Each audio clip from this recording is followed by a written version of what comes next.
Innal hamdalillah nahmaduhu wa nasta'inuhu wa nastaghfiruh wa na'udzu billahi min shururi anfusina wa sayyiati a'malina may yahdihillahu fala mudilla lahu wa may yudlil fala hadiya lahu. Asyhadu an la ilaha illallah wahdahu la syarika lahu wa asyhadu anna Muhammadan abduhu wa rasuluh. Allahumma sholli wa sallim ala nabiyyina Muhammad wa ala alihi wa sahbihi ajma'in, amma ba'd. Ya ayyuhalladzina amanu taqullaha haqqa tuqatih wa la tamutunna illa wa antum muslimun. Bapak-bapak, ibu-ibu, hadirin yang saya cintai karena Allah, marilah kita mengucapkan alhamdulillah karena kita telah dikaruniai taufik dan hidayah sehingga pada saat ini dapat berkumpul di tempat yang mulia ini untuk bersama-sama melaksanakan kewajiban baik sholat maghrib dengan berjamaah. Kemudian pada saat ini kita melaksanakan kewajiban menuntut ilmu agama. Menuntut ilmu agama hukumnya wajib, dan memang di zaman Rasulullah SAW yang dimaksud dengan wajibnya menuntut ilmu tidak lain adalah ilmu agama. Bahkan di zaman itu tidak ada ilmu-ilmu semacam matematika, biologi dan lain sebagainya, dan itu datang di kemudian, walaupun kebanyakan yang berhasil mendapatkan ilmu-ilmu tersebut juga sarjana-sarjana dari kalangan Islam. Dalam kesempatan ini saya ingin menyampaikan bahwasanya salah satu rukun Islam yang pertama adalah mengucapkan dua kalimat syahadat.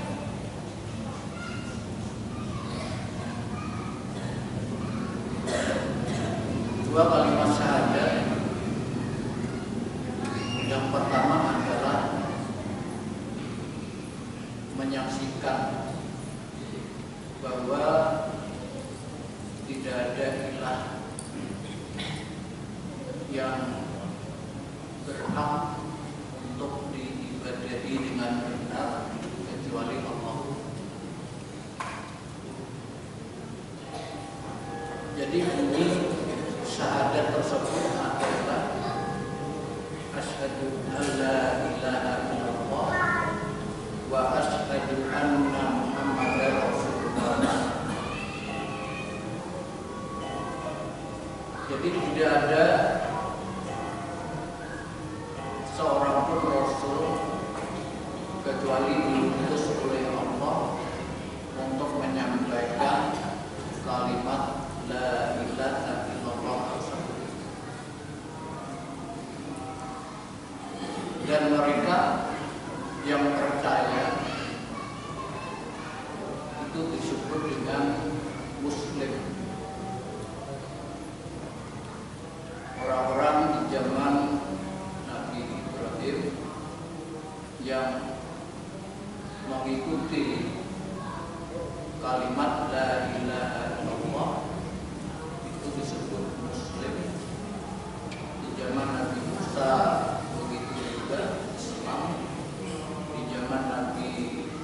Isa alaihissalam, demikian juga Islam. Bahkan apabila kita di akhir hayat dapat mengucapkan kalimat la ilaha illallah, dakhalal jannah, masuk surga. Kelihatannya mudah, tapi kita harus hati-hati karena kalimat la ilaha illallah itu adalah kunci surga, dan kunci surga kalimat la ilaha illallah itu punya 7 syarat yang harus kita miliki. Yang pertama adalah kalimat la ilaha illallah syaratnya al-ilmu, yaitu mengetahui arti kalimat la ilaha illallah. Arti dari kalimat la ilaha illallah itu para ulama mengartikan la ma'buda bihaqqin illallah. Tidak ada sesembahan yang berhak diibadahi dengan benar kecuali Allah. Kenapa hal ini kita harus mengartikannya dengan benar? Karena ada pengertian yang sudah sejak dulu kala dan sampai saat ini meluas, tetapi kurang sempurna. Seperti la ilaha illallah itu diartikan tidak ada Tuhan selain Allah. Jadi kalimat ini memiliki makna bahwa segala sesuatu yang disembah dengan benar atau salah itu adalah Allah.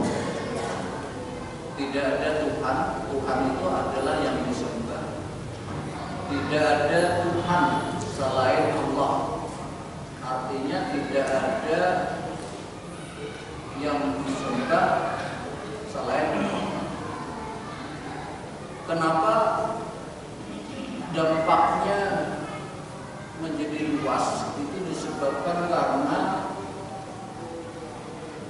di dalam kehidupan orang-orang yang beriman itu kenyataannya banyak yang menuhankan Tuhan-Tuhan lain, yang semuanya itu di dalam Al-Quran diistilahkan dengan tauhid. Ada yang menyembah jin, ada yang menyembah malaikat, ada yang menyembah orang yang sudah mati. Padahal kita tahu bahwa Tuhan menciptakan manusia ini punya tujuan. Tujuannya apa? Di dalam Al-Quran dinyatakan wa ma khalaqtul jinna wal insa illa liya'budun. Aku tidak menciptakan jin dan manusia kecuali supaya beribadah kepadaku.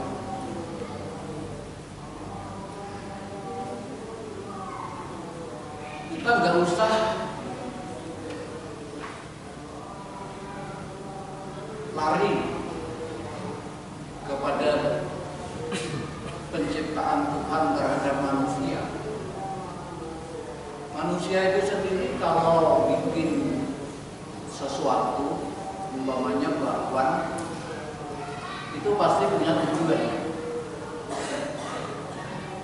Ya, intinya untuk dimakan. Gak mungkin Allah itu, manusia itu bikin bakwan, kemudian bakwan tadi diinjak-injak atau setelah jadi dibuang. Jadi demikian juga Allah menciptakan manusia illa liya'budun, kecuali supaya beribadah hanya kepada-Nya. Nah, kemudian untuk menerangkan bagaimana caranya beribadah kepada Allah, inilah kemudian diutus para rasul. Kemudian para rasul tadi menerangkan melalui kitab Al-Quran dan Sunnah siapa yang harus disembah dan bagaimana cara menyembah. Jadi oleh karena itulah di dalam kehidupan kita ada juga yang mengartikan la ilaha illallah itu dengan arti la khaliqa illallah. Tidak ada yang mencipta, tidak ada pencipta kecuali Allah. Padahal kita tahu makna itu hanya sebatas rububiyah. Padahal kesalahan manusia itu kebanyakan adalah di dalam uluhiyah. Perbuatan manusia di dalam beribadah atau menyembah kepada Allah. Kalau rububiyah itu adalah perbuatan yang hanya bisa dilakukan oleh Allah. Itu namanya rububiyah. Nanti kalau kita pelajari sangat luas, seperti umpamanya yang menciptakan itu hanya Allah. Oleh karena itu orang-orang kafir Quraisy itu kalau ditanya siapa yang menciptakan kamu, mereka menjawab Allah. Siapa yang menurunkan air dari langit, mereka menjawab Allah. Tetapi di dalam uluhiyah, perbuatan hamba menyembah mestinya hanya boleh kepada Allah, itu ternyata disimpangkan kepada selain Allah. Inilah yang dinamakan syirik. Nah, menyembah itu apa gerak? Beribadah itu apa gerak? Ibadah itu adalah segala sesuatu, baik perkataan merupakan ataupun perbuatan yang diridhoi oleh Allah, itu hanya ditujukan kepada Allah. Doa itu ibadah, nazar ibadah,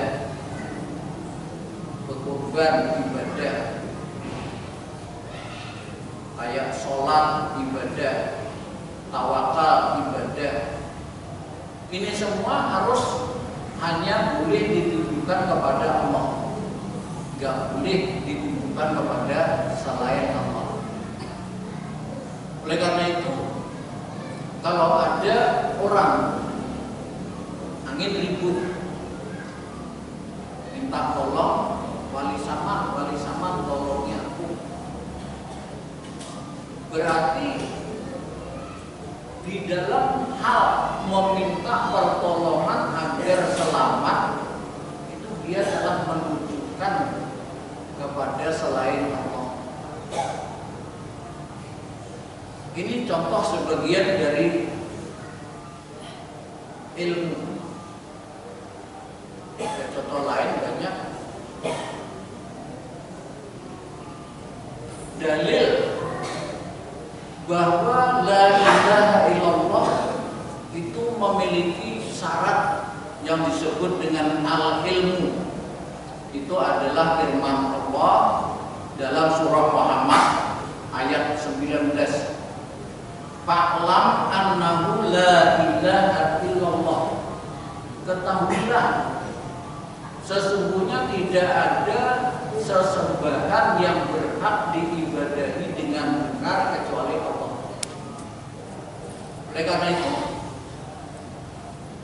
di dalam Al-Quran dikatakan, ya ayyuhan nasu budu rabbakumul ladzi khalaqakum walladzina min qablikum la'allakum tattaqun.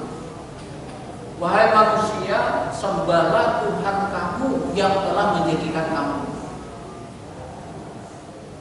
Jadi kita berilmu, Tuhan yang kita sembah itu siapa?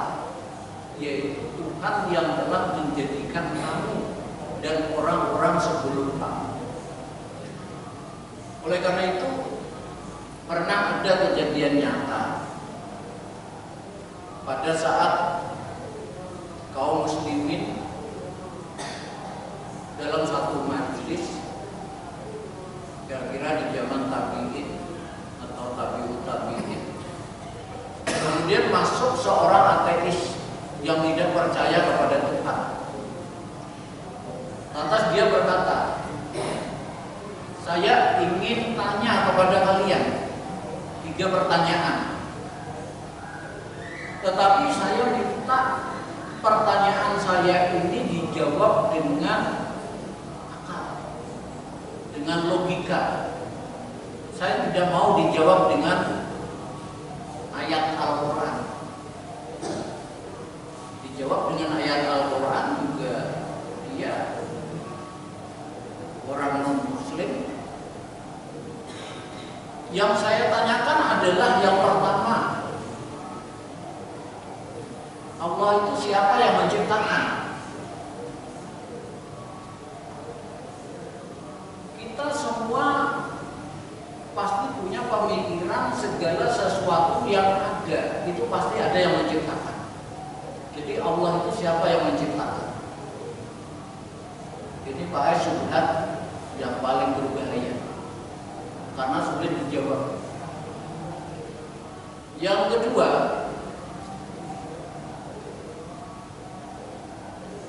terangkan kepada saya, mana mungkin orang yang makan, minum, tetapi dia tidak bisa buang air seperti yang dijanjikan oleh agama kalian nanti di surga. Dan yang ketiga, iblis itu diciptakan dari api, sedangkan api neraka itu juga dari api. Mana mungkin iblis itu merasakan siksaan tersebut karena sama-sama dari api. Mendapat tantangan orang ateis itu rupanya nggak ada yang berani menjawab, melainkan seorang pemuda. Seorang pemuda berdiri, kemudian bertanya, Tuan, angka 1 itu asalnya dari mana? Sebagaimana angka 2 itu 1 ditambah 1, angka 4 adalah 2 ditambah 2. Coba terangkan kepada saya, 1 itu asalnya dari mana? Jadi yang Maha Esa, yang tunggal, itu adalah yang menciptakan dan dia bukan diciptakan. Ateis tadi manggut-manggut karena merasa masuk di dalam pemikirannya. Kemudian pertanyaan yang kedua, tuan dulu di dalam perut ibu itu makan apa enggak? Tuan waktu masih di dalam perut itu minum atau enggak? Ya minum. Kita makan. Tetapi kenapa kita tidak buang air? Kenapa Tuhan merasa sulit mempercayai bahwa nanti di surga orang makan minum sepuasnya, tapi tidak buang air kecil maupun besar? Dan jawaban yang ketiga, ateis tadi ditamparnya dengan keras sampai kesakitan. Kemudian dia berkata, Tuhan, tangan saya ini terbuat dari kulit, terbuat dari tanah.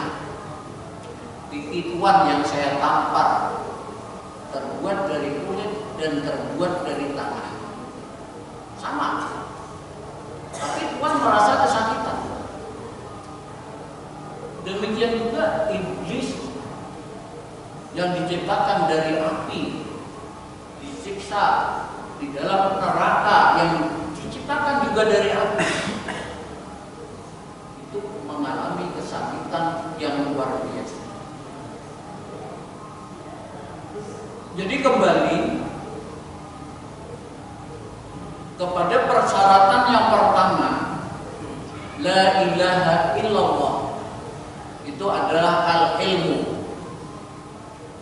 Allah berfirman, illa man syahida bil haq wa hum ya'lamun, melainkan mereka yang mengakui kebenaran sedang mereka orang-orang yang mengetahui. Al-Zukhruf ayat 86.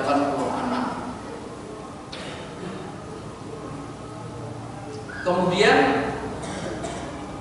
Rasulullah bersabda, man mata, barang siapa yang mati, wa huwa ya'lamu, dan dia mengetahui, annahu la ilaha illallah, dakhala jannah. Sesungguhnya tidak ada sesembahan yang berhak diibadahi dengan benar kecuali Allah, dakhala jannah, maka dia masuk surga. Jadi kalimat la ilaha illallah itu harus didasari dengan ilmu, sehingga jangan sampai terjadi mengucapkan asyhadu alla ilaha illallah kadang-kadang menuhankan kepada selain Allah, bernadar kepada selain Allah, berkorban kepada selain Allah.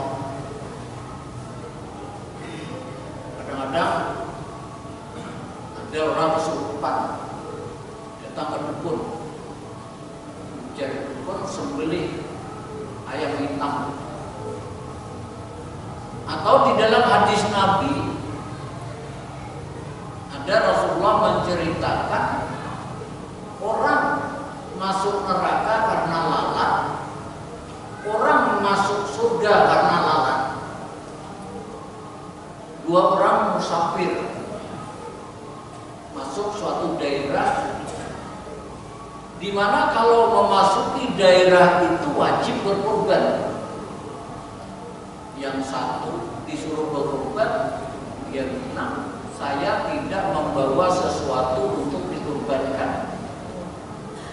Penjaganya bilang, walaupun seekor lalat, tangkap seekor lalat, sembelihnya, boleh lewat.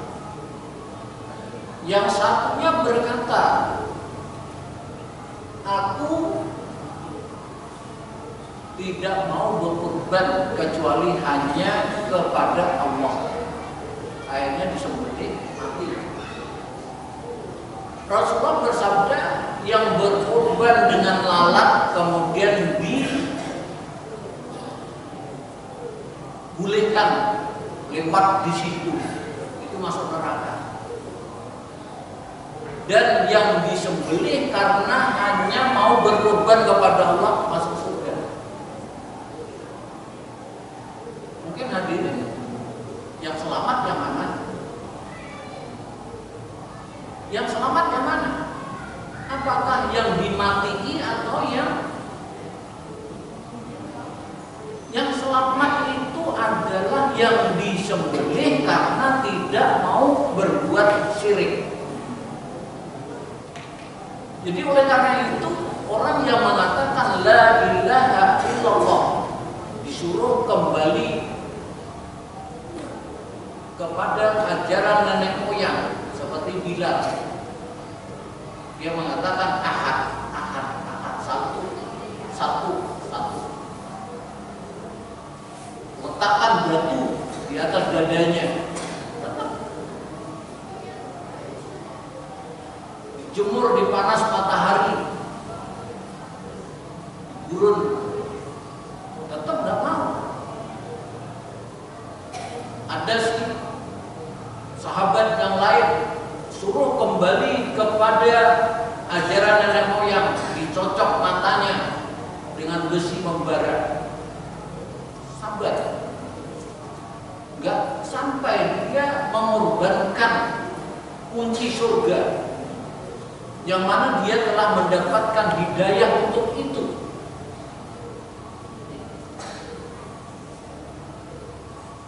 Sedangkan kita tahu bahwa tujuan hidup ini akhirat.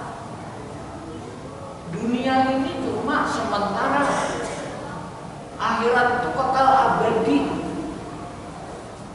Kita kan sudah melakukan jual beli dengan Allah bi anna lahum jannah, dengan balasan surga. Jangan dibatalkan jual beli tersebut. Kemudian syarat yang kedua adalah al-yakin. La ilaha illallah punya syarat yang kedua adalah al-yakin. Yakin serta benar-benar memahami kalimat la ilaha illallah tanpa keraguan dan kebimbangan sedikit pun. Dalilnya apa? Innamal mu'minuna alladzina amanu billahi wa rasulih tsumma lam yartabu. Hanya saja orang yang beriman adalah orang-orang yang percaya billah kepada Allah wa rasulihi dan rasulnya, tsumma lam yartabu. Kemudian mereka tidak ragu-ragu. Nah, ketidakragu-raguannya ini kemudian di dalam ayat itu dinyatakan wajahadu bi amwalihim wa anfusihim fi sabilillah. Dibuktikan mereka tuh berjihad di jalan Allah dengan harta mereka dan diri mereka. Kita seharusnya begitu. Ini kadang mengucapkan dua kalimat syahadat asyhadu an la ilaha illallah. Begitu Allah menyeru untuk menghadiri sholat 5 waktu. Kadang-kadang kita banyak absen.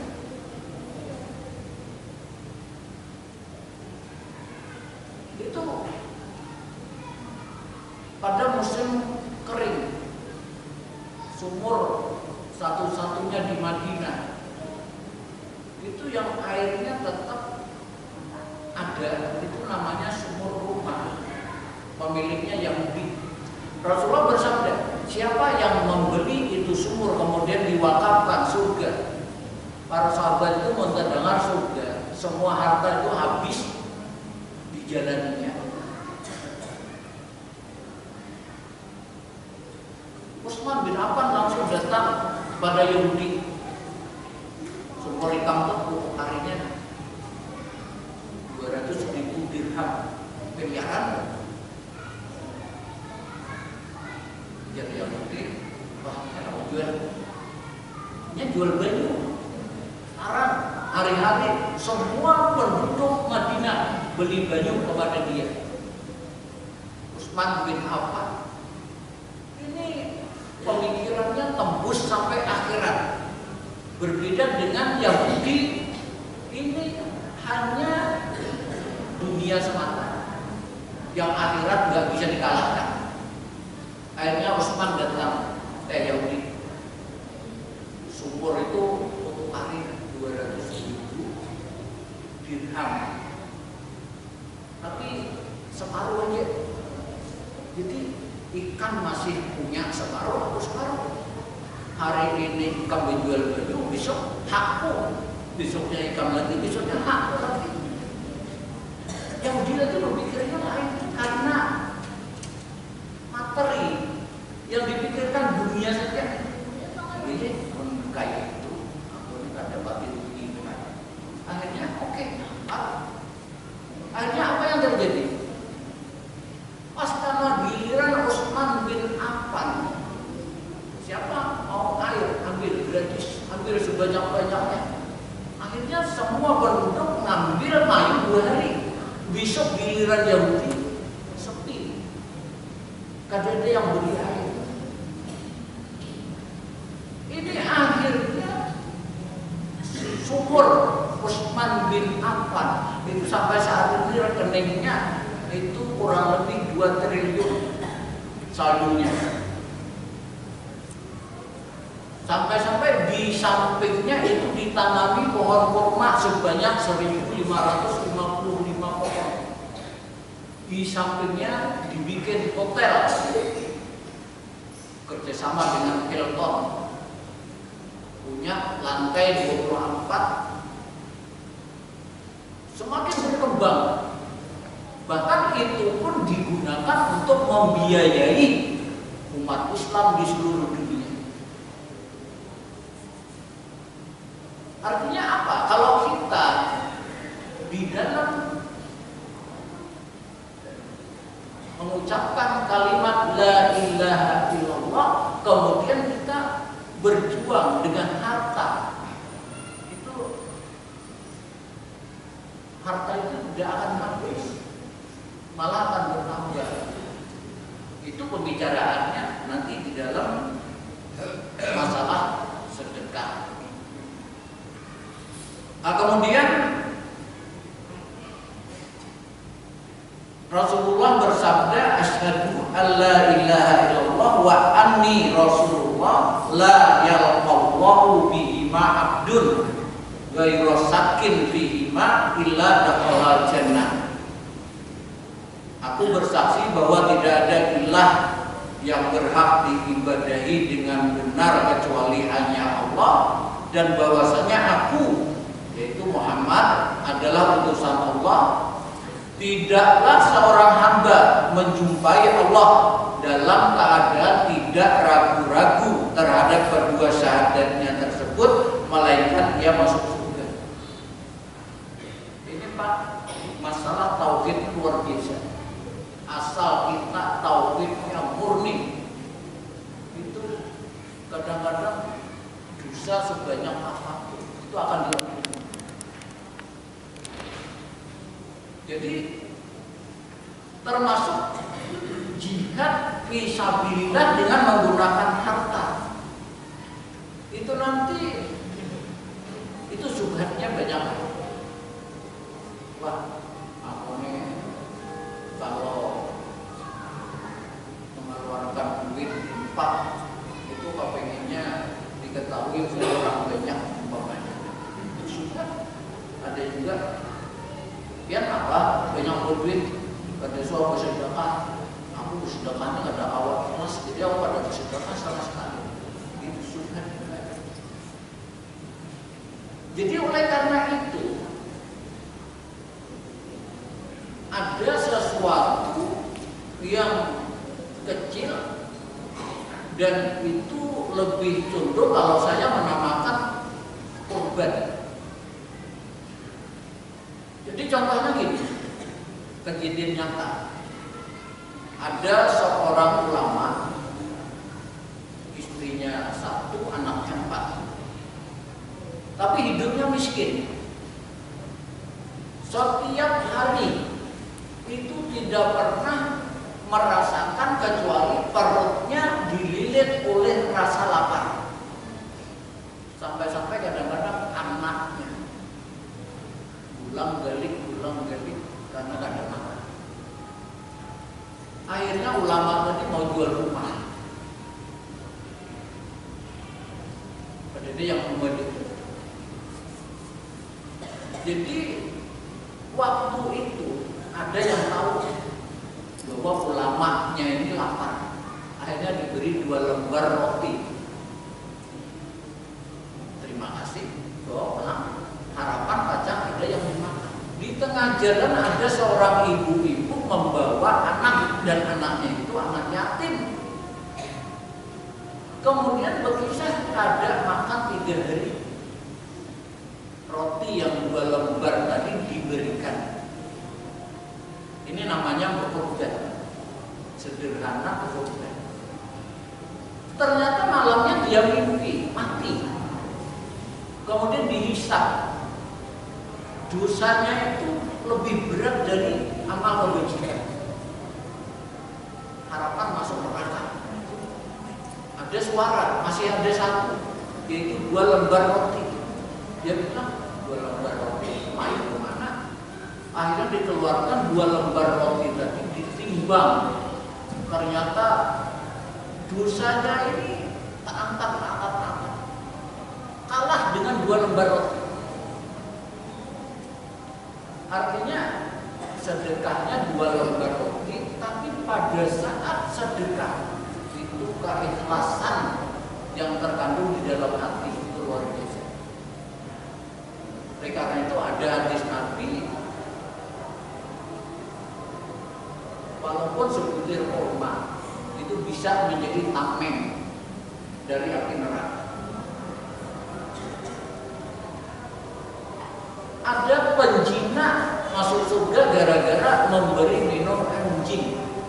Anjing kausan, dia masuk ke dalam sumur, gigitnya sepatunya diisi air, naik ke atas. Ini kan perjuangan. Maksud saya, unsur berkorbannya itu sangat tinggi. Oleh karena itu, bapak-bapak, umpamanya lalu satu tempat ada handayang iur, umpamanya atau daun menghalangi orang tidak ke masjid. Padahal anak umurnya cilik belum tetap. Kadang-kadang itu yang menyebabkan kita selamat dari api neraka. Apalagi kalau kita umpamanya dalam hidup ini bisa membantu si A, membantu si B, membantu si C, yang patut dibantu. Dan ini dilakukan dalam jangka yang panjang. Karena pasti itu ada.